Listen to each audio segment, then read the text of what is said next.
চট্টগ্রামে চলছে তীব্র গরমের দাপট। টানা কয়েকদিন ধরে তাপমাত্রা ৩৫ ডিগ্রি সেলসিয়াসের আশপাশে ঘোরাফেরা করছে। দুপুরের দিকে রাস্তাঘাট প্রায় ফাঁকা। তীব্র রোদ আর ভ্যাপসা গরমে বিপর্যস্ত সাধারণ মানুষ। গরমের কারণে বাড়তি ভোগান্তিতে পড়েছেন দিনমজুর, রিকশা চালক, অফিসগামী মানুষ।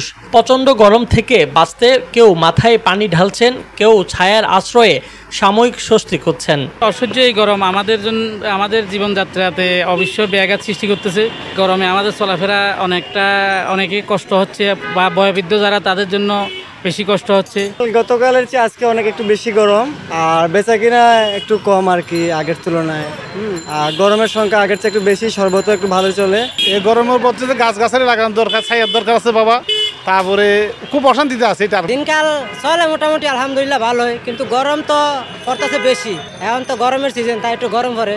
তীব্র গরমের একজন শিক্ষার্থী হিসেবে অনেক খারাপ অবস্থা রাস্তাঘাটের, এবং গরমের মধ্যে আমাদের শোচনীয় অবস্থা হচ্ছে।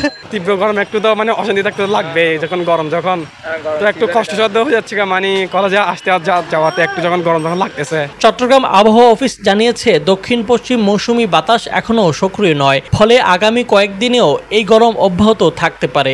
চিকিৎসকরা পরামর্শ দিচ্ছেন এই সময়ে বেশি বেশি পানি পান করতে, হালকা খাবার খেতে এবং সরাসরি রোদ এড়িয়ে চলতে।